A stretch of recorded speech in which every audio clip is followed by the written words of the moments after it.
this thing. Yeah, all good. Hi, so there's a lot of people in the room.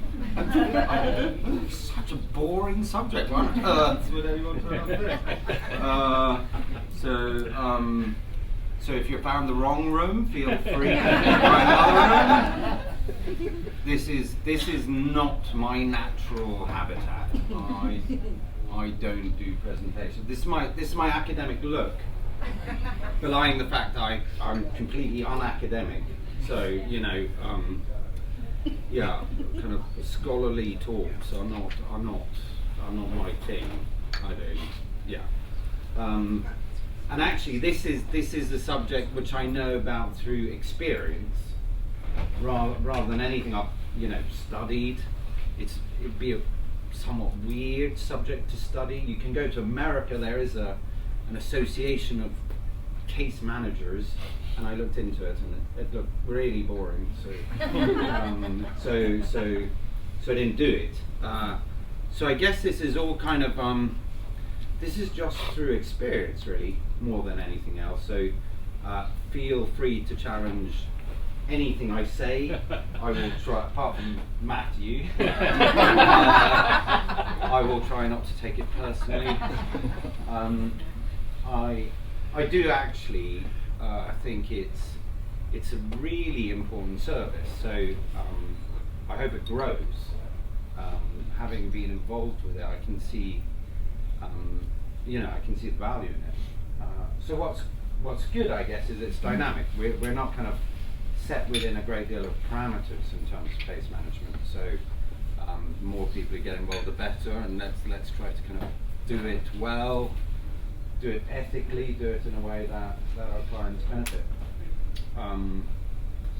The history is, it has been around for a while, particularly in the States. It was put in place to help more complex mental health problems as a way, essentially, as is often the States, of driving down insurance costs. So if you had a case manager finding the right pathways for clients with problems, the theory is the person will have less admissions, they'll have less need for care. If it's coordinated, it'll be better care and the outcomes will be better, and ultimately that'll drive down the cost. Here within the NHS, you've had case management for complex mental health needs, but within the private system, this is pretty new. For any of you who've been in the field for a while, things aren't always joined up. You can send someone in somewhere, and it can be like a black hole at times because everyone's busy, and occasionally the families of clients can be dysfunctional. And they can get annoyed by the fact that the treatment centre won't answer 15 calls per day. So all of these things really are things for a case manager to help bridge, making bridges between clients, the families, the providers. A lot of my job in terms of the professionals is to try to make the other professionals' jobs easier. So my role isn't to do the treatment for the client, it's to make the treatment centre's life easier in providing better care for the clients. So therefore, hopefully this is collaborative and I'm not treading on anyone's toes, and there'll be no conflict. So there you go, set that up. So this is entirely made up. It's not from Wikipedia, because unfortunately it's not in Wikipedia. So this is what I think it is. So it's someone who assists an individual or a family to access appropriate services and to coordinate and monitor the efficacy of those services, which is important, and you can get conflict there. My job is to try to, when a family calls, I want to kind of have a plan in place for what they need, and to know how they're going to achieve that. Where are they going to go, who do they need to speak to, how can we set this in place. Part of my frustration was, I think at last count in the US there's 14,000 treatment providers, Here there's something like 300. That's just in terms of treatment units. Obviously there's much more than that. So the question was, well, if someone calls me and says, where is the best place for me to go? If I've only been to 5 treatment centres, it's quite hard for me to give any kind of learned evaluation of where they should go. So I do think doing your research is really important. Being able to have a good bead on what's out there and staying current with what's out there, I see as really important in providing effective case management. And a case manager takes a holistic view of their clients and advises, identifies and puts in place a range of biopsychosocial interventions in order to reduce stress, improve outcomes and increase the chance of sustained positive recovery. Again, as far as I'm concerned, from the client's point of view, my job is to do whatever I can to increase their chance of staying in recovery, and for that experience to be as I get emotionally. So that's on-site to blame. So my job is to really do whatever I can think of to help them stay in recovery. So that's the kind of short,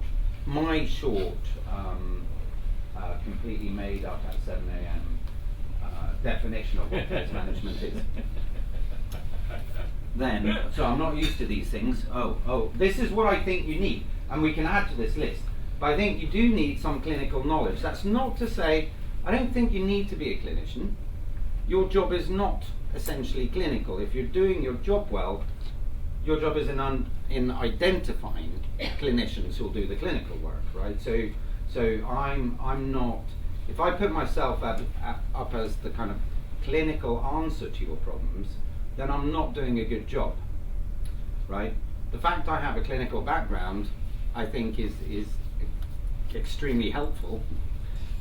So I'd recommend, if you're going to be a case manager, have a good in-depth clinical knowledge, because doing your job is going to be pretty hard if you don't.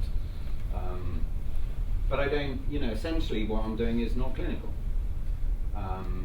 Knowledge about clinical pathways and services. This is what I was talking about before. You really need to know the landscape out there. You've got to go see centres, you've got to go mix with therapists, psychiatrists, doctors, coaches, the whole lot. My experience of kind of the clients who present to me is there isn't any such thing as a kind of standard case, right? So, and the days of having a very clear delineation of what people need is gone. I mean, I think actually it was always complex. We were just, pretty brutal in our kind of arrogance of saying, wow, this is what you need to do. If you do this, this, and this, then you'll be fine. And no wonder our outcomes are so terrible, right? And flexibility, again, you have a plan. This happens to me frequently, normally at about 1 a.m. You have a plan, and it's a good plan. Everyone's signed up to this plan, and at 1 a.m. it all goes completely wrong, and you find out something you had no idea was going on, and you need to change the plan. So rigidity is not a trait that works well if you're doing this. Knowledge of the needs of the clients. Now, obviously, you need some clinical knowledge about the needs of the clients. My experience is, a lot of what I'm doing is not clinical, because I've got clinicians doing that.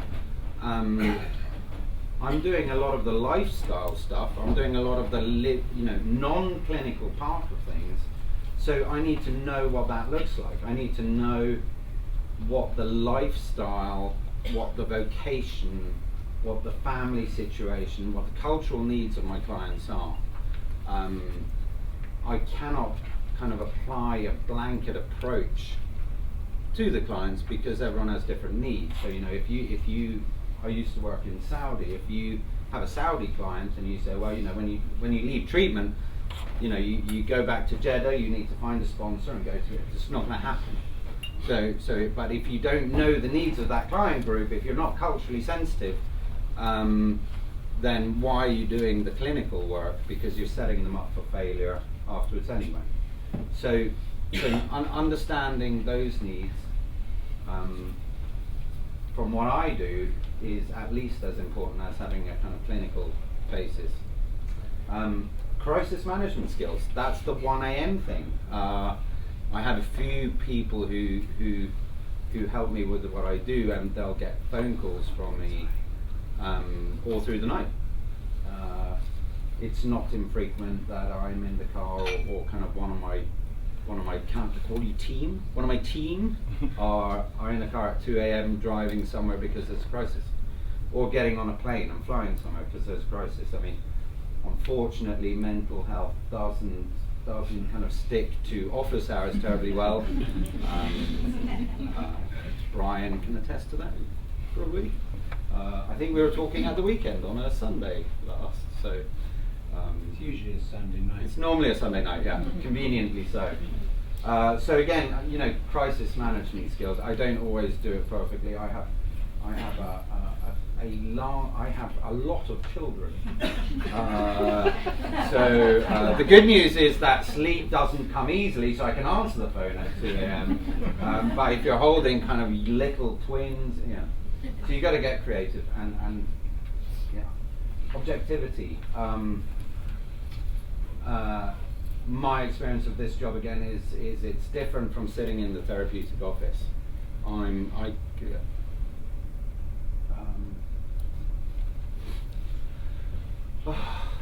Sorry, excuse this. So you get close to your clients.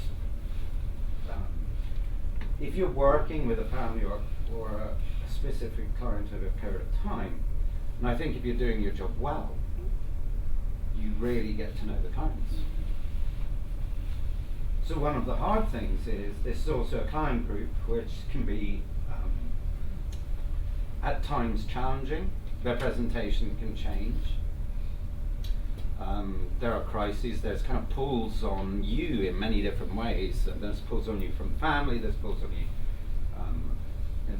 and being able to draw a line or step into different lines between being close and an integral part of the system to pulling out and having an objective view of what the needs are in that moment is, for me, one of the hardest balances you get with this.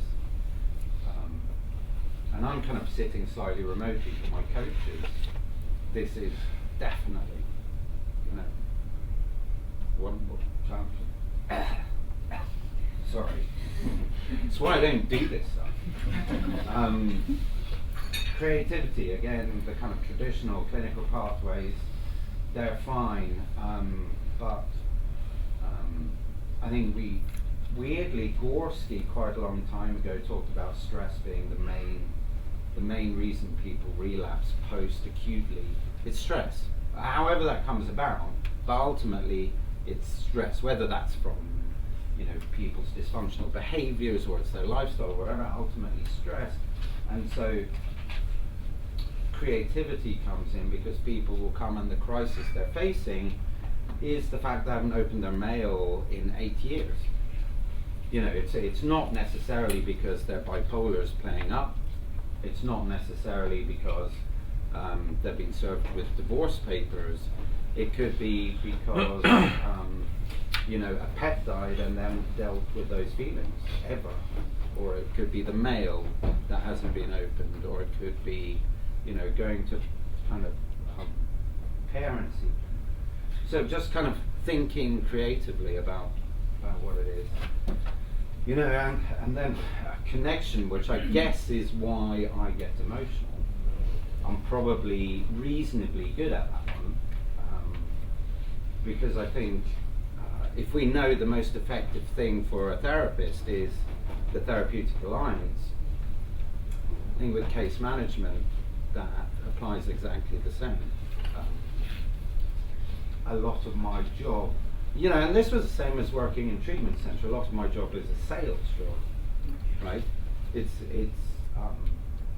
leading by example, but not because I sit there and I share my story. I'm not doing a kind of 12-step thing, but it's really leading by example and selling what I've been given to the client. So, you know, some of the best clinicians I've met are amazing salespeople. We're selling it. You know, people are taking a leap of faith, and you're saying, no, this sounds nuts, and it sounds really not fun, but it is. And you know, trust me, and we'll hold your hand and go through it. So, and people do, right? So that's kind of the main requirements. I mean, I could add a bunch, like be ethical. Like you're getting super involved with families here. I mean, God, the amount of trust that's kind of placed in us is you know, astounding. So I should have put ethics there, but for me it just goes without saying. You know, you need to, your ethical boundaries need to be super strong. If you mess that up, you're ruining their chance of accessing care down the line. So if you break the trust through an ethical breach, the chance of them seeking the same kind of care again becomes much more diminished. So that was it. Also, I should say, you know, it's quite hard for me if I'm thinking about where you should go.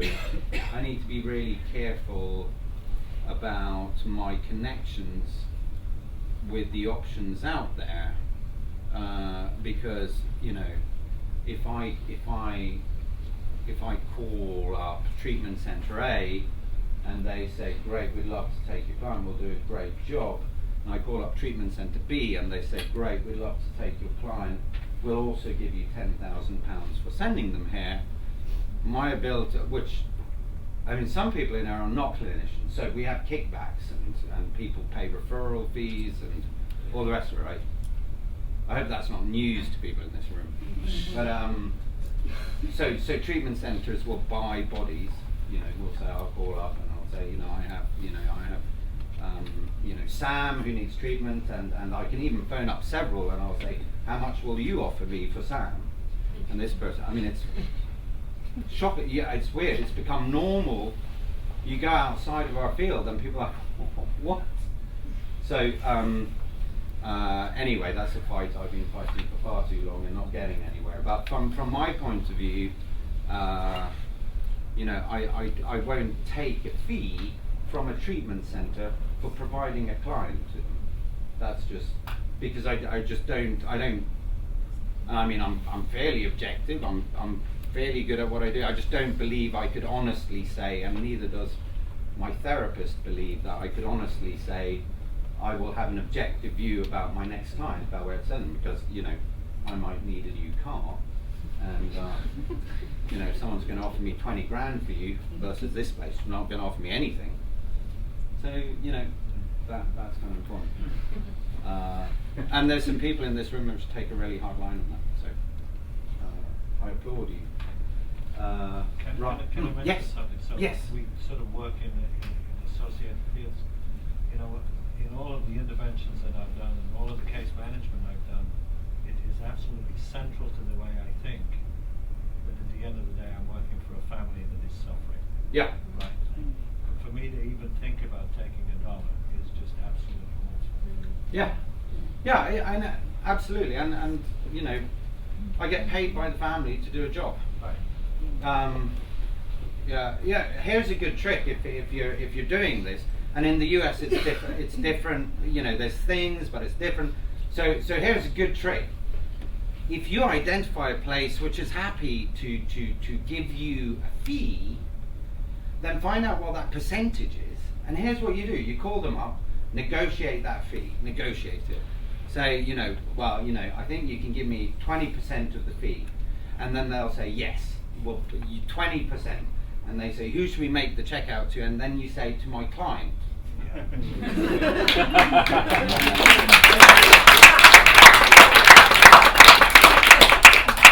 And you know what that does? That makes you look really good. The treatment centre's fine because they don't care really if they're paying it to this person or that, but they're a bit annoyed because it's a bit sneaky. But that fee, that 20%, will cover. Let me work that out. That 20% will cover my fee for months and months. Absolutely. So that I'd recommend that. I have people say, well, if I didn't do that, then I wouldn't get paid by my clients. I'm like, well, no, you just have to do a bit more work, which is you say to the family, fine, well, I'll negotiate 10%, blah, blah, blah, and that will allow you to pay me a fee. I mean, there isn't really a reason to do this except for greed. Isn't that in the end though the same thing as the? It is. It's semantics. Yes, it's the semantics. treatment centre paying you. It's so that's why really. It's semantics, but I'd rather you just didn't get a check for a specific client. Yeah, of course. From a treatment centre. The difficulty is making sure that the family is paying you for the work that you do. That's the difficulty always. Well, it might be. In my case, I think what I'd like to say is... Depends what your fee is. My fee as an interventionist is expensive, and I'm sorry you have to pay that. It's not covered by insurance. But I think I can probably more than get what that's worth in discounting from the treatment centre, which will cover my fee. Yeah. So everybody wins, actually. It doesn't tend to be more expensive if you're doing an intervention or you're doing case management. Doesn't tend to cost more. I mean, the reason of case management ultimately is to prevent multiple treatment episodes. So, I mean, I'll say to families, this is sort of an insurance policy, really, because case management goes beyond primary treatment. We're trying to ensure that you don't have repeat admissions by, intervening early in the process before we get to the problem. Yes. So this turns out this is what I do a lot of. I assess all the time because it's not an event-driven thing I do. It's a protracted, ever-changing landscape. So it needs constant reassessment, and the changes people go through in early recovery are astronomical. I mean, they're incredible. And so to think that my original plan in May is going to be the same as the plan in July, I need to relook at that. So physical, I mean, it's a good old biopsychosocial, but I'll say expand it beyond what's traditionally been done. What are the physical aspects, and they change. If someone's been on heroin for 10 years, they go into treatment, guess what? They're probably going to have to see a dentist down the line, and that's a whole thing, right? Or they might need an operation.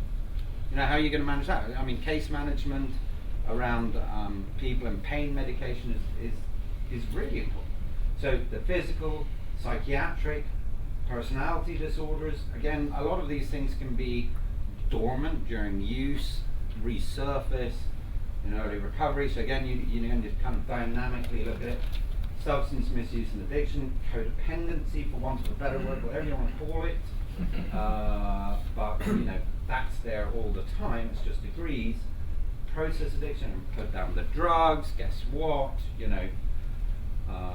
Show me a client where something else hasn't cropped up in terms of compulsive behavior, eating disorders, trauma.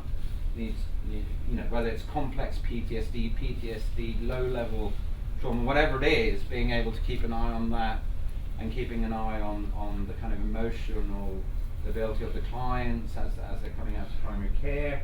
The family system, very dynamic, keeps changing. More divorces in early recovery than when people are actually using. So, a huge part of it is being able to manage the family through this whole system. By family, use that broadly, music support term, the band, the company, whatever it is, the kind of familial structure, however you define it. Financial situation, changing financial situation, few things cause people more stress than finances. Right. And guess what? One thing that a lot of people in active addiction are not very good at doing is having a very clear view of their financial situation and knowing how to manage that. So you find yourself 33 years old, and you haven't ever filed a tax return. that's super stressful. And I think we get, long time into recovery, we think, oh yeah, you just open your bill, sit down with your bank manager, and I can do that because I'm whatever in recovery. But you're 6 months clean, and suddenly you've got it's super stressful. So, sit down with your clients. If they're going to see a bank manager, go with them. If they want to get an English phone contract, go with them to get that. Whatever it might be. Social system. Your kind of social landscape can change significantly. Loneliness being a kind of major trigger in recovery for why people do it. So you need to relook at the whole social system, and there's a lot of coaching often that goes with that. I end up doing quite a lot of Machiavellian kind of placing of people. It's like, oh, you need to meet this person who I know, and I kid you not. My new thing is I just move everyone to around my house. I'm serious. You just introduce everyone and you find the right fit. But traditionally, someone's in treatment, and the treatment plan is go to a meeting every day. But you know what? The meetings in Peckham are really different from the meetings in Westbourne Grove. And the meetings in Westbourne Grove are different whether it's in the morning, lunchtime, evening. There's a single gender meeting. So if you want to do that plan, that's fine. But my plan is to say, actually, this particular meeting, and look out for this particular person, because what I want you to do is connect. If you connect with that meeting, you'll go back. But if I send you to the wrong meeting, chances are you'll do that thing of like, oh no, that wasn't for me. Then you just create a massive more work for yourself. So know your meetings, know your community, whether it's 12-step or not 12-step, whether it's smart, it doesn't matter. Just know the structures, finesse it. Vocation. Do you think there is a problem that we don't have any smart meetings? Well, there are some. Is it a problem? I'd love to see more. Yeah. We don't have any real alternatives to 12-step in London. I don't know if it's a problem. I mean, it would be great if there were more options. Yeah. But I don't know. I have the best results when people go to 12-step because it's a larger community and more availability. No, of course, and I'm pro 12-step myself personally. I just often think I want an alternative. I want to give people options. Yeah, I give people options. The fact is, one is a much bigger. I think for me, the kind of community aspect of self-help groups is probably the most vital part. And so it's like, well, you can have this little community here or this extremely big community. Yes. But try it. Whatever. I'm not here to fight clients. I'll argue the toss. I'll say, here are your chances of this and that, and here's my experience of this and that, and then we'll go with what you want to do. And if that doesn't work, we'll go with something else. I'll keep trying until we find the right fit. Stressors. Always identifying stressors. What is the next thing that's coming up that's going to cause you? Is it a family trip? Is it a holiday? Is it a illness in the family? Whatever it is, constantly looking for stressors, trying to identify them and minimize them. Spiritual needs. Clients have all kinds of different spiritual needs, and being able to address them in a way that's objective without me stepping. I'm an atheist, I guess, but I have to be able to step into the kind of spiritual needs of whatever my clients are. If I'm working in Saudi, I have to really know about Islam. I have to know about how that dovetails with 12-step, how they can integrate a spiritual solution, whether it's holistic, whatever it is, just understanding and catering to the spiritual needs. Cultural needs, which I've talked about. Meaning and purpose. A lot of my clients need meaning and purpose. Their meaning and purpose has been self-destruction, hedonism, drug use, addiction, whatever it is. And they get clean, and that's the first stage, right? You get clean, and you're drinking your green juice, and you're having coffees, and you're going to your meetings, you're doing your yoga, and eventually there comes a point of, so what's it all about? The kind of existential crisis hits. I need to, and that's a driving force that'll keep you into recovery. You need to have meaning and purpose, and whatever that is. So finding resources for people so they can find meaning and purpose. So that's, and then assessing whether that's the right fit and whether we need to change that. So it's kind of constantly assessing what's going on and finding resources for it. Oh, I thought I'd do some case studies because it might demonstrate a little bit clearer kind of what it practically looks like. Does that make sense? Yeah? All right. I've never written a case study in my life, so these are just like bullet points, and I'll just talk you through it. Right, so here's for example. So 20-year-old client from a high net worth family with substance dependency, alcohol and opiates, an eating disorder, which is bulimia, comes out in the form of bulimia. It's quite hard to get medical notes sometimes, but I'm pretty sure there's a borderline personality disorder which is being identified. Self-harm, quite severe self-harm, some suicidality, there's an anxiety disorder, sexual compulsivity, sexual trauma resulting from sexual compulsivity. So that's the kind of presentation that's given, right? So you think, oh, and the client's young and vulnerable, and the family don't want them to go to the States. Now, I understand it, but this client has tried many times to go on, flamed out. So where does this person go? And so here's what often happens, right? The thing that determines where the client goes, weirdly, where they're recommended is often this criteria. Mm. Oh, they've got money. So then this is where that doesn't make sense from a clinical point of view. The fact that they've got money, therefore they go to this expensive place. If that's your first thinking, then you haven't done your research. I'll tell you. There's another point to this. If you've got a 20-year-old client with a high net worth and substance dependency, if you don't do your work, that's what you get. That's all you're dealing with. It's when you start digging down and doing the further research that you find out there's much more that needs to be addressed. Yeah, no, totally, and that's why the assessment process is so. And actually, in this client's case, this is at the very end of all of this. All of this, then that kicks in to as the final medicator of the pain that this client's feeling. So where do we send this client? In England.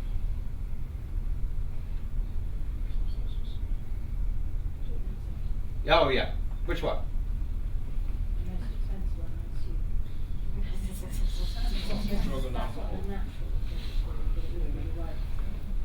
Well, you wouldn't send them to in England.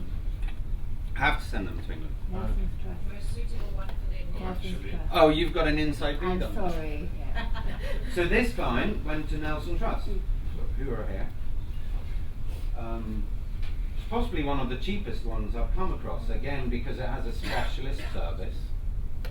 Right, so here's what's going to happen if they go to some, and this is not a blanket statement, some of the high-end treatment centres, there are so many reasons this client's going to be booted out. Yes. Because a lot of the high-end treatment centres will screen out sick people. And I've set them up, I've run them. I'm not casting dispersions, but there's all kinds of reasons she's going to get thrown out. Hey, if I send her into a mixed sex, the sexual compulsivity is severe. I send her into a mixed sex unit, she's going to get thrown out, right? Now, if she's in there and doing the work she's going to do, guess what? She's going to self-harm. Of course she's going to self-harm. That's in her discharge contract from most of the high-end treatment centres. She's going to get chucked out. It's just, and guess what? She's going to purge. So, of course she's going to purge. That's in her contract. She's going to get chucked out. I mean, there's like, you sit there and you're like, oh yeah, this client's going to get thrown out of any treatment centre that doesn't want to deal with a complex, difficult case. And the truth is, this client had been chucked out of a ton of treatment centres. So Nelson Trust, they've got a specialist female track. So you know, it ticks the boxes. You know, so we got the psychiatric kind of sorted out and taken care of, and then it's a female track, so we're not going to have the sexual compulsivity working out. Lots of questions, you know, what happens if this client self-harms? Well, we expect them to self-harm. Well, you know, and we'll deal with it. I was like, oh, brilliant. but it's crazy, standing here, you're like, oh, okay. But it doesn't happen so often. It's like, oh, well, you acted out. Well, of course you acted out. That's what we do, right? So yeah, no, I mean, you know, hats off, and that's what happened with this client, and has done some of this, and is still there and engaged and working really well. So again, just needing to know the kind of services that's around. So that's kind of one case study. At this point, the family was in total despair. By the way, I mean, it was end of the line. We're going to, you know, send her off to the local DAP team, and you know, we expect there'll never be any resolution for our daughter. She's doing great.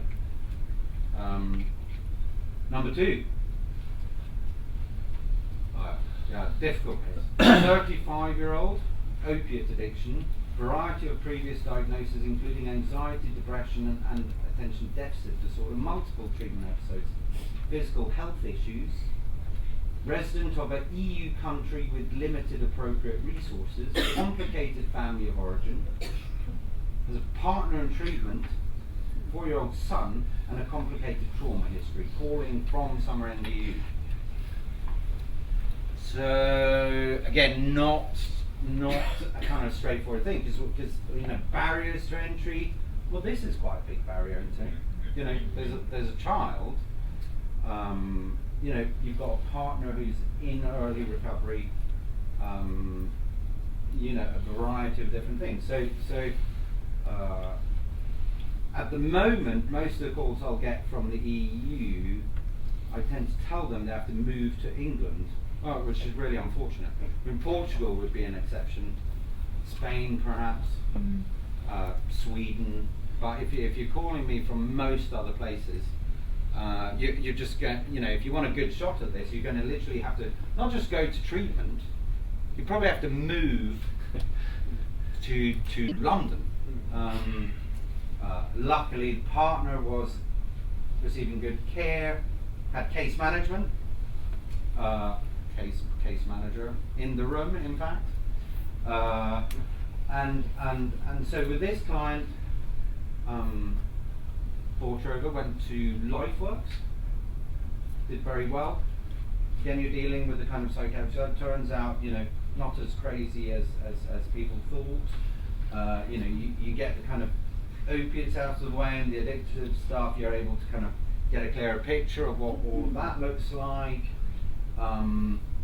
And then, you know, moving on from there, went to start to stop, and then did this amazing.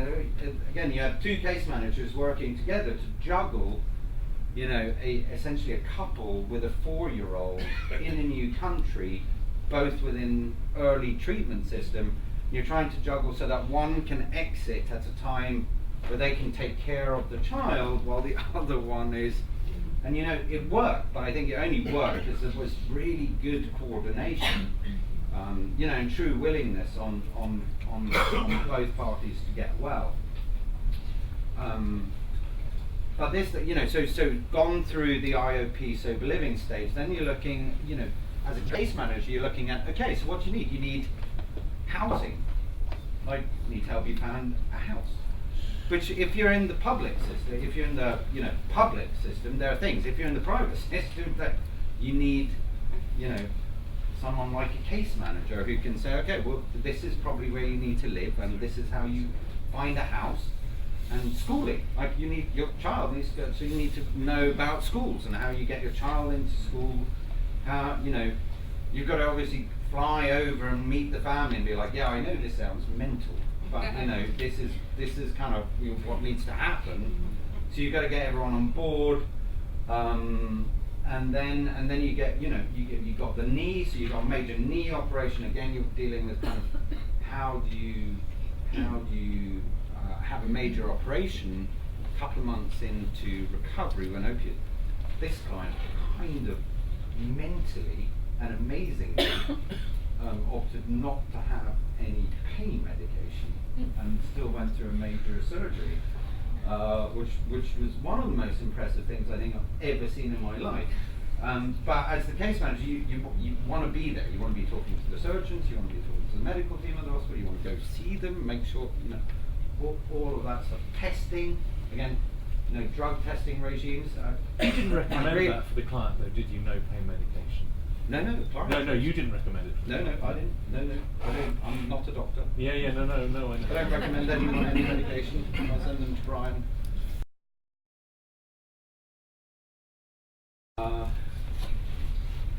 So you're dealing with that, and then it kind of goes on from there to changing social structures. How do you figure out the kind of social structure that's going to fit, and how make sure that happens. Again, it's the right sort of meetings where you're going to gel, looking at you then start digging into the kind of trauma history, family history, further recovery stuff. I think if you do this properly, you can accelerate the process. If a treatment centre says in 4 weeks, we'll sort everything. We'll settle you psychiatrically, we'll deal with your substance abuse, your eating disorder will be in abeyance, we'll deal with all your trauma, it'll be solved, and your family will come for the weekend, we'll fix the family in that weekend. If someone sells that to you, choose a different treatment. And the truth is, you don't need to do all of that in 4 weeks. And, if someone gets step 1 in 4 weeks, brilliant. And if you're case managing, you can say, okay, we've done this, now we do this, and now we do this.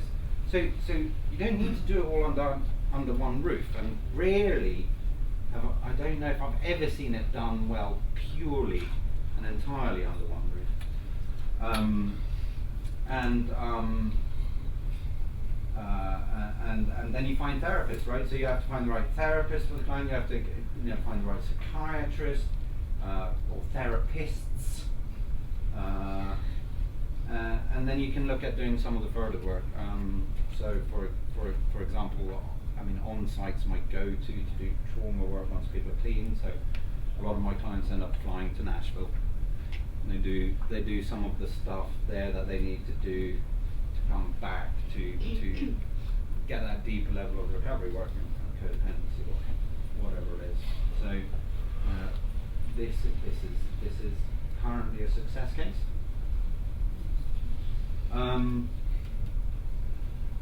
Yeah, so this one was fun. Because you when you're doing case management and intervention, you never quite know the calls you'll get, and also not all of the doctors at the psychiatric hospitals quite know the difference between if you've got an addiction background versus anything else. So this is kind of like, oh hi, I'm in Amsterdam. My client's had a psychotic break. Flown to Morocco, where he is intending to go to the Islamic Republic of Mauritania, which I had to look up, where he's going to join ISIS. High profile family. He's got his girlfriend with him who's quite young. Can you kind of fix it? That's a brief, right? And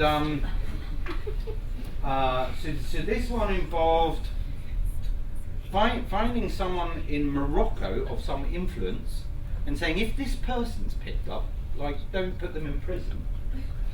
And hopefully fly them back to England, even if they don't want to fly back.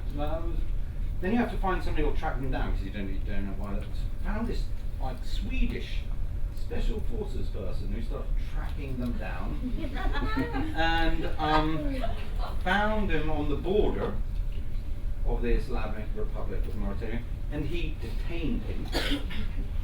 I don't quite know what that means. How does ethics come in on that? Where does ethics come in on that? I didn't do it. This person did it. Turns out that the kind of psychiatric care in the Islamic Republic of Mauritania isn't quite up to par. So you had to find the closest place where you can actually get this guy treated, and it turns out there's a British hospital in the Gambia. It's brilliant. Fantastic. So in the back of the Jeep, quick drive across Mauritania, into the Gambia, sectioned into a hospital in the Gambia and stabilised, flown back, checked into the Nightingale, and actually doing fine. This was a cannabis-induced psychosis, by the way. Yeah. Just, you know, which if I get any calls and say, oh yeah, you know, they've had a psychotic break, I'm like, yo, were they smoking cannabis? Guess what? Every single time. So, so the creativity part is that a lot of the calls now, particularly if someone feels they need case management, they're quite complex. They're really not that simple, and they do require you to make a lot of phone calls, ask favours, like push the boundaries. Also not push the boundaries. It's a balancing act. But anyway, if anyone needs special forces in Morocco, give me a call. He's very nice. Another kind of psychiatric. 22 years old, schizophrenia with anosognosia. She has no insight into the fact she's got paranoid schizophrenia. I learned. Is that right? Yeah. You're Have to look it up. okay. But basically, no insight, and we'll never have any insight into the fact that she's a paranoid schizophrenic. So, for those of you who've worked in mental health, you'll get this. But you know, I'm fairly newly into dealing with this particular client group, and it's really tough. If we think we've got it tough in the kind of addiction arena, if you're dealing with complex kind of psychiatric disorders such as this, it can be really challenging, hugely rewarding. The other complicating factors is she's had repeated long-term admissions to psychiatric hospitals, and she is from a non-EU country with literally no access to appropriate care in the home country. So the problem with that is she requires long-term care, if not for life. She can't get it in the country she's from, and her family have resources, but if she's there, she will have a terrible life. So then you're starting to kind of trespass into areas where you're talking to immigration lawyers, creative immigration. How can we, this client needs to be in England, or they could be in America, a couple of other, but they really need to be here, and there isn't any good way of doing it, so you have to get super creative in how do you do it. Once here, you find yourself sitting in meetings with CAMS teams. You're like, okay, so this client, and they're lovely, because they're like, oh, clearly this person needs our help, would love to help. I'm like, yes, but they're not an EU citizen. So you end up falling into these really weird categories where does the sectioning mental health laws work with non-English nationals? How can the CAMS team help provide the services? She's living in a hotel, and the CAMS team are kind of like under the radar helping out because they really want to, and this client is lovely. She's doing a music course, doing very well. But you're constantly trying to plug in bits which just don't really naturally fit because we don't have the systems for it in order to get a good outcome. So far so good, but does very badly in a secure psychiatric setting, and does very badly if they're in an unsupervised, unstructured setting outside of that. So, this is a client which probably requires lifetime management of some sort, and my job is literally how do we provide that in the cheapest and most effective possible way for this client. So that's another one that came across. The final kind of final one of this 14-year-old. So our provision of care for adolescents is not good. Again, if you're in the public system, you've got a slightly better chance of accessing care. I'm not sure of the quality of that care, but you have a slightly better chance. If you're in the private sector, you're looking at going to America. If you're under 18, you have to go to America. Which shame on us. I mean, you know, we're 2017 and we're saying, no, we can't deal with it. I was mind-blowing. If there's any entrepreneurs in here, set up an adolescent program. I mean, it's not rocket science. Do it. I'll fill it. This time was anorexic, bulimic. And I know they can go to the Priory, and I know that they can, you know, there's a couple that can go to the Priory, they can go to Nightingale, as long as you have a really mix of, NHS will send the most disturbed cases they have to the Priory, so you end up with this mix of a non-critical but in need private client with the most disturbed NHS contracted clients, and it's not fair on my client. So we need to fix that. So severe anorexia and bulimia, hospitalisation, refeeding, not doing well. Severe self-harm, deep wounding, self-harm, cutting, you know, bordering on whether it's self-harm or suicide attempts. Depression and anxiety, I mean, no surprise. Inability to function at school, total inability. Child of an alcoholic with the trauma that's attached to that. So with this client, you know, we ended up putting someone in their house to stabilise them and assess what was going on.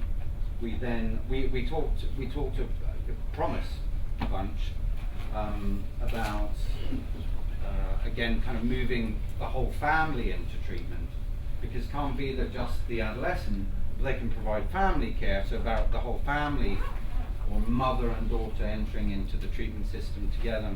I'm all for family treatment anyway. It didn't work out, but you know, hats off to them. They were incredibly creative and helpful in trying to figure out how to. In the end, we stabilised her at the Nightingale. I hope I don't get sued for any of this.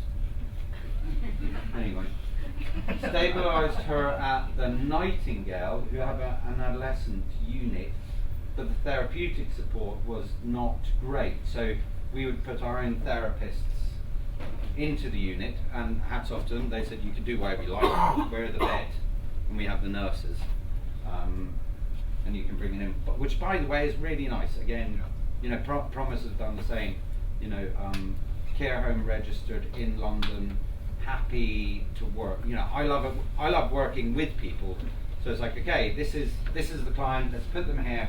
Do you mind if we bolt on this or we do this? And when people say yes, let's just figure it out in a multidisciplinary kind of non-territorial way, you end up with some really creative and magical results. Yeah. This time went into Nightingale, stabilised, then we sent the family to on-site to do the family work and the trauma work. Returned, is under a really good eating disorder adolescent psychiatrist, has a really good eating disorder therapist, now is being homeschooled, has had intensive eating disorder coaching. So a bunch of my coaches are eating disorder coaches. So they'll go in, they'll monitor the food, they'll help work through, you know, what a meal plan is, going to the supermarket, eating out of restaurants, all of that. You know, saying to an adolescent, you just need to do it. It's just not gonna. You're gonna get a panicked call. I mean, it's just not gonna work. So having coaches who are able to work through that. Mothers going off to family group at Start to Stop. They're all seeing therapists, and the family is slowly doing better. And this is 18 months or 2 years of work, I think, doing great. Now kind of bubbly, happy, not out of the care continuum, still still probably, I have to check with my executive vice president of operations. We don't have titles except our. There's probably 18 months. Yeah, so 18 months down the line, this is someone who was headed right for institutionalized care for a long time. Joined ABA, Anorexics and Bulimics Anonymous, made great friends, socializing.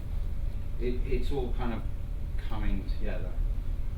But again, if you don't know the resources out there, and if you're not going to get creative with how you deal with it, if you're going to do the whole thing of, well, you just have to be willing that I mean, if you're going to do that one anyway, then just don't do this job, because guess what? Then, ambivalence is I'm happy if I come across an ambivalent client or family. So again, happy, successful outcome, but only because we kept changing the plan all the time. The plan was like, okay, this is the plan today, and I must annoy some of the treatment centres in there immensely, because I'll call up, I'll be like, oh, I've got this, and they're coming. And I'm like, no, they're not. They're in Scotland, they're Castle Craig. Oh, no, they flew off here. It just keeps changing, so kind of reassessing it. So that's the case studies. Then things I didn't know I needed to know about, because just warning, I need to know a lot about medication. More and more I need to know about medication. Because if I'm talking to the psychiatrist and he's saying this, I'm pretty silly if I don't know anything about what he's talking about. So if you want to read up about medication. I mean, show the respect due to the professionals you are working with to know a little bit about what they do. Hormonal systems, I didn't know I needed to know. Yeah, it's a really big thing. But I'm quite serious that if as someone who works with clients, if you, I hope this isn't wrong, but particularly with some female clients, if you're not checking where people are at in their hormonal cycle, you may just be missing a trick. I mean, it's the simple things, right? You're like, oh God, this time, bipolar. I'm like, oh, actually, maybe not.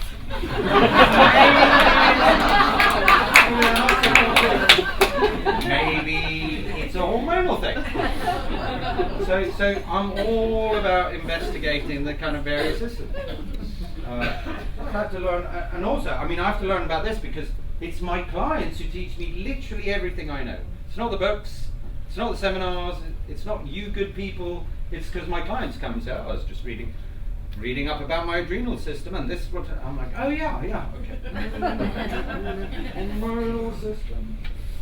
Nutrition, again, a kind of increasing body of research showing that the connection between what we put in, even from the kind of gut bacteria through to how it affects our hormonal systems and the effects that has on our general mental health. So like nutrition, I need to know about my nutrition. If they come and they ask me if quinoa, is better than barley, I should have some kind of answer. Psychiatric disorders, again, this is like, complex is what's happening today. You need to know if someone says, oh, I think I have a mood disorder, you just need to know what they're talking about. Or if you don't, this is the other thing, if you just say, I don't know, but I'll find out. Don't say like, oh yes. Don't do that. Don't like, oh yes, I do know, or I don't know, but I'll find out. It's a magic phrase which is not used nearly enough. Private schooling. I had to find out about private schooling. A lot about private schooling because all my clients are private, and guess what? Their children are a big part of their recovery and a big part of their lives and the stresses. And if they have to move, if they do all of that, I have to know how that system works. Trust law. I have to know a lot about trust law. A lot of my families do have some money, and finances are massive. So finance is stressful if you have money or you don't have money. It makes no difference. It's stressful. Finance is stressful. Anyone who lives under the fantasy that if you have another 2 million you won't be stressed about money, then you're wrong. It's all about the dynamics that go with finance. Read up, understand financial dynamics, we use it to our advantage. If I'm sitting with families and I'm looking at case management and how to achieve successful outcomes, you can change trusts. You say, oh yeah, as long as you stay in recovery, then the trust will still be coming to you. Change inheritance law. Why not? Do whatever you can to stop someone from killing themselves with their mental health and addictive behaviour. So, yes, you will get your allowance as long as you show up for the tests and your case manager or your clinician in charge signs you off as being in good recovery. Then you'll get your monthly allowance. Anything like that. Whatever we can do to make this seem like a better option. And guess what? Fine. As an interventionist, if I have the employer in the room, all gold. The intervention's gonna work. You could have the family sitting there talking about how much they love them. How desperately they want them to go into treatment. And they're sitting there slightly drug addled thinking, yeah, I fucking know that. And then you have the boss saying, well, you're fired if you don't go to treatment and you'll have no money to buy your drugs. The person's like, okay, I'll go to treatment. The money part is massive, and treatment centres often miss that part and the stress that comes with it. So use it to your advantage. But if you're going to use it when you're dealing with families of wealth, you better understand wealth management, and everything that goes with that, because it's just as stressful for people dealing with trustees as it is with parents. So understand what a trustee is, what their role is, all of that. Don't start wandering into areas where you shouldn't be wandering. Either find someone who knows or learn about it yourself. Visa law. Visa law is massive if you're dealing with this client. So what you never want to do is send a client to America without making it entirely clear weekly that if they stay for longer than 90 days, they will be picked up by the border agency and put in prison or deported or both and not be allowed back into America. Something that American treatment centres won't necessarily keep their eye on. So if you're sending someone to the States, you have to tell them, don't keep them for more than 3 months, or the people, really scary people come up from there. They have to be very careful what they say when they're going through immigration too. Well, there's been a change in administration in America, in case anyone missed it. So they've become slightly less friendly. So you've got to be really careful what you're saying. If someone's going to the States, and now unfortunately they're also double checking the addresses you're putting in. So I had people say, yes, I'm staying at this hotel. So they're calling up the hotel to see if they've got a reservation for a month. So be very careful about how you do that. Help manage your clients. There's ways of doing it, but you've got to figure out doing it. Same here. If you have non-EU nationals, you need to know how that all works. There's taxation implications, all of that. So you're kind of constantly trust passing into areas that you shouldn't be, but you have to if you're going to do mental health acts. I mean, anyone who decides they want to do interventions who don't understand this country's mental health law and acts, you need to read up. It's not just about learning how to do an intervention. You need to understand if a family says we want to section this person, you better know what that is. You better know how to make it happen. You better know about the human rights of your clients who might be at the receiving end of sectioning law, which is as extreme as it gets. And same, if you're dealing with clients in the States, you need to know which states you can Baker Act someone, where, all of those things. Tutoring. Getting more and more adolescent clients. A lot of people, we're getting lots of calls from people doing A-levels. Guess what they're addicted to? Adderall. It's hit. I mean, New York, it's been endemic for years. If you're not taking speed, you're going to do worse than everyone else who is taking speed, but it's hit here.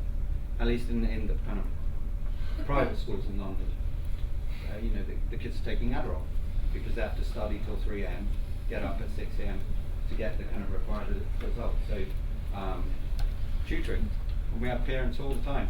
We found someone, he's a super tutor. How's that for a title? It's called Topes. He's a super tutor. So whether you get these families, just say, call Topes, he's a super tutor. Again, just whatever you can do to minimize the stress of family. Yoga, meditation, big fan.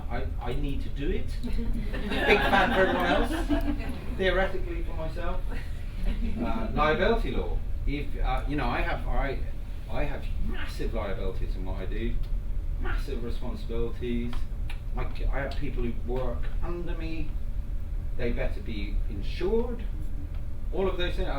There's a ton of kind of sober coaches and recovery, and they don't.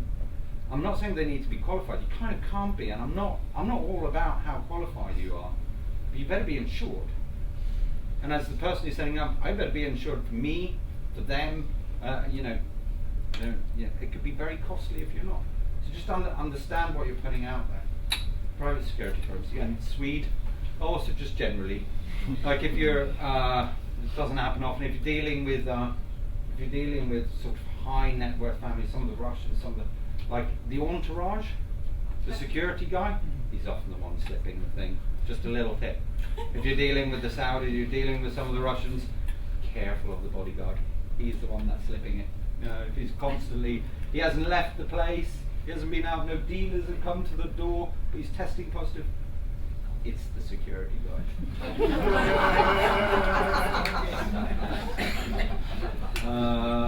And here's the impossible balance. So you are in charge. I mean, as the case manager, ultimately, you're in charge of the care. Like, I'm lucky. I've been in the field for a really long time. I'm relatively well known. I can sort of tell a treatment centre what to do a little bit. They don't necessarily like it, and generally I only deal with ones where we can have a discussion. But I can pull a client out. I can change up what they're doing, and I have the responsibility to do so. But it's also kind of a scary responsibility. They put enormous trust in what I say, and by the way, £20,000 is average kind of primary treatment, massive amount of money. You are toying around with huge amounts of money for these people, so be careful of the responsibility there. I mean, so if I'm good, I'm in charge of what's happening. Also, if I'm good, I'm not in charge, which means if I'm really good, I've got the right clinicians doing what they're supposed to do. I've got the right coaches doing what they're, the clients where I know I'm doing really well is because I'm not needing to attend to a crisis every few minutes. It's because you've identified the correct resources. And I think that's it. Oh, this is what we do. We do assessments, interventions, case management, recovery coaching, transporting, and intensive clinical workshops interventions. Yes, there you go. I think that's it. We can do questions.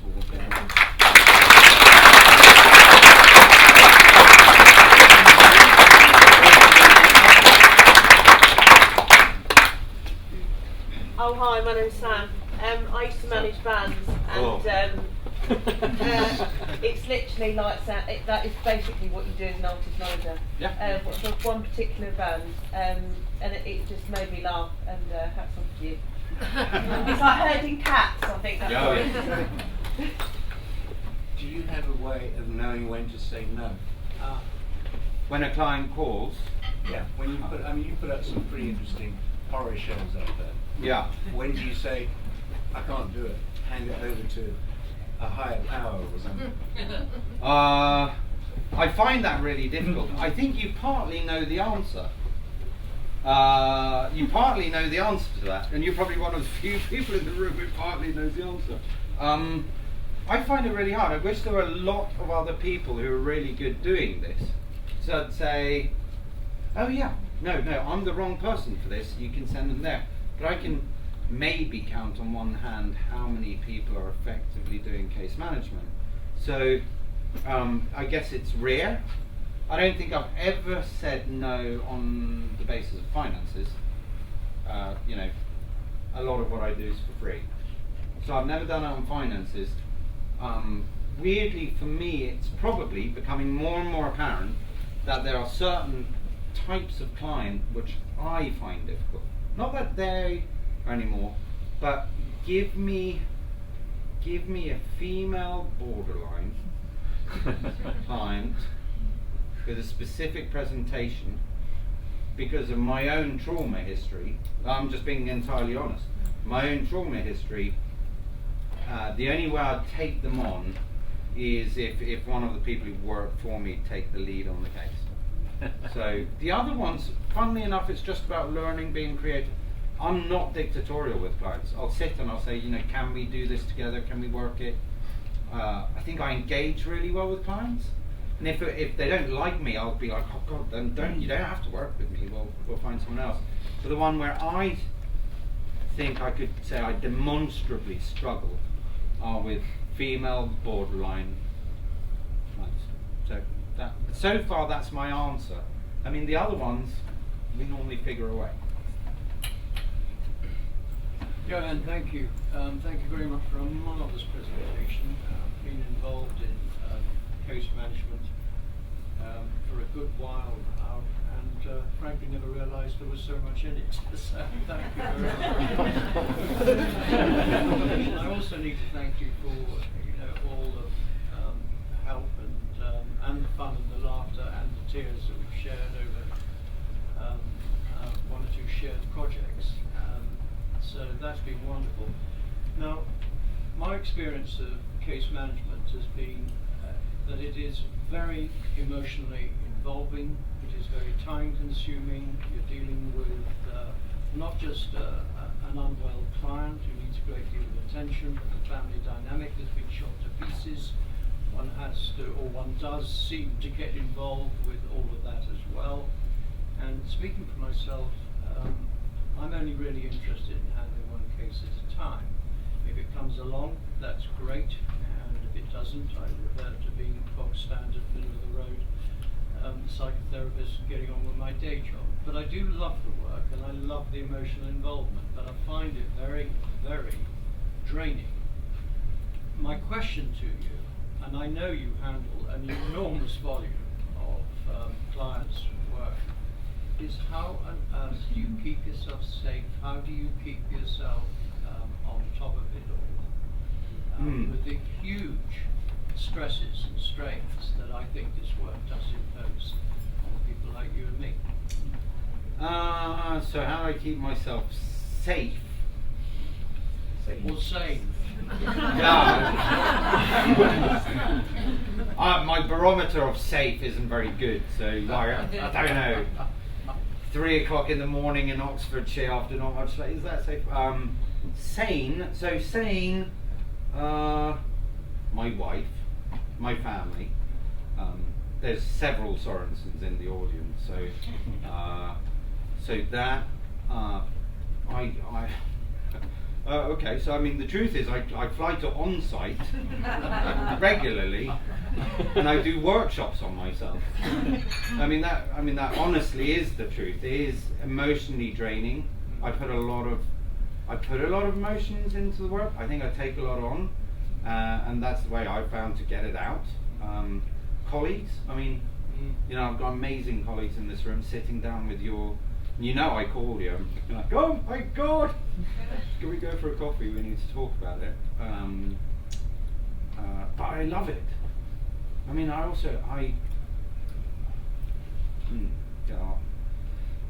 it's amazing to see the results. Half my age. What? Maybe the answer to my question is that you're a lot younger than me and you've got the strength. I have amazing people. You know what? I have an amazing team of people. As well, without them I couldn't do it. So I have, quite a lot of people. I will just speak and my mother. As his mother.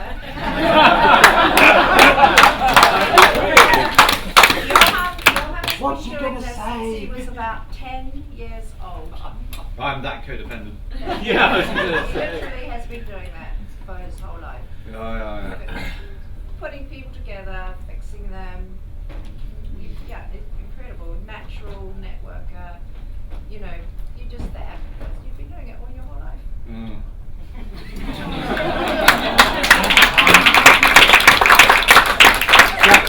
Is that meant to be a good thing, you see? I'm not sure if that's meant to be a good thing. Well, it's just using your codependency. Yes, But yeah, no, I mean, I love it. Seeing the results it gets, and honestly, I think so many people could benefit, and I'm really not selling me, but the benefits of doing proper case management, seeing the results, being able to kind of diagnostically pick through what people need, which is just also fascinating. I mean, it's fascinating having this kind of list of things and thinking, oh, this is where this kind of, you guys as psychotherapists, which I don't do anymore, it's the same thing, just unpicking and being like, oh, if you do this, you're going to get over that. Yes, and I come from a long line of treatment professionals. In my family, you're either kind of drunk and dead, or treatment professionals. Just for today, I'm on the right side. People like you, John. I sort of want to follow up with that as well. Sorry. I want to follow up with that a little bit, because I think it's hugely important what you say about the people around about you and doing your own work. Yeah. And I think one of the things that we are in danger of in this profession is kind of being our own and our clients' higher powers. Because it matters so much. It just matters so much. And I really appreciate what you say about doing your own work, going and doing workshops, making sure that you take on from mentors, take on from other people, and I completely agree with you, Johan. I think it's about being, I need these people, I need the people that are around about, I need everybody in order to be able to access.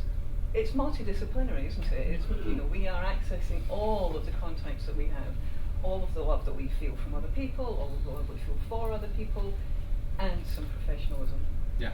So I really appreciate that you said that. Actually, I think I've seen so many people stop going to meetings, stop getting their own supervision, stop doing their own therapy because it feels too difficult to sit with patients or to sit in the circumstances where it would otherwise be unboundaried. And that feels very, very important for me at the moment. Yeah, and I think kind of just embracing your own kind of vulnerability and your own. I mean, I spent years doing this thinking I needed to be some kind of expert and I needed to have the answers, being able, truly standing alongside your client going, I don't know, we'll figure it out. And having professionals around you, like you guys, who'd be like, yeah, that's fine. We're not gonna judge you for not knowing this or come to me. It can be really lonely. It can be a really lonely profession, but it can also be extremely lonely if you think you've got to have all the answers. I mean, that's just crippling. So, having professionals around you is massive, and doing your own work. I mean, I've had years of not going to meetings. I've had years of not having therapeutic support, and so I know what it's like to do it the other way. It's quite hard. Leads to like divorces, and it becomes very expensive. So. Yeah, no, absolutely. I mean, leaning on to others, kind of having some degree of humility in it. Yeah, we need to be more collaborative, much more collaborative. We spend an awful lot of time bitching about each other and trying to figure out how to fleece the next client, rather than realizing that actually the pressures out there for us to fail are much, much too big for us to afford to be able to fight amongst each other. We're all trying to do the same thing.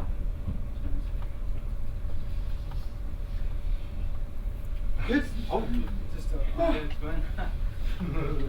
I know you for quite a while, like 20 years or so. Should we say? Yeah. We're in treatment together. But on that note, I kind of find it really rewarding when we managed to put the pieces of the puzzle together. And I remember a client that was in the USA, and we had he was going back to Shanghai in China, and there was no one there for an aftercare for support. And so we were in contact, and I had to call someone in Australia, and I had someone in Hong Kong that had a private practice there, and he was doing some practice also in Shanghai. But anyway, we managed to get that client that support that he needed when he was went back home. So just on that note, that collaboration kind of work is so amazing and so rewarding, yeah. And everything, of course, free of charge, yeah. Yeah. Just for the client. So. Absolutely. Well, you're another one of the global travellers out there with. I mean, we're so lucky. The research, you know, if I mean, Germany. The resources in Germany are tiny. I mean, you don't have to go far before the lack of treatment is entirely apparent. So, yeah. Anyone who's if you're worried that there isn't enough work, you need to go to see a business coach and let them help you expand your horizons. You have a business coach? I have seen a business coach. I have, yeah. Hi. Bon dia. Thank you, bon dia. You just remind me, when I did an intervention with a family, escorted a client to US, and I didn't check when she filled up the form before getting in. And she said, there is a question, or there was a question, it was a few years ago, have you ever used drugs before? And she put the tick on that. And after 12 hours we returned. We never get in. You won't get in there. Just remind me that lesson I had a few years ago, and how important is all that. Yeah, all that you talk about. Yeah, there's two reasons why you won't get into America: a drug offence, or even it showing up somewhere, and other crimes of moral turpitude. Yeah. Moral turpitude. Turpitude. I mean, Turpitude. turpitude. Whatever it is. Whatever it is, whatever it sounds horrible. So that's where, you know, I'm in recovery, but we're classified along with the other morally turpitudinous. So don't mention drugs at all, ever, anywhere. That was kind of my worst 12 hours. Yeah. With her in the room, and you know. It's not fun. Also make sure your coaches or your transporters are really well briefed. It's never fun when your client gets through and your coach is taken off. That's always challenging. So the guy I'm paying to accompany him has been hived off because of his record or whatever, and my client is hanging out in Milwaukee Airport. That's an angry phone call right there. Good? All good? Yeah. Should we drink coffee and stuff? Yeah. Yes.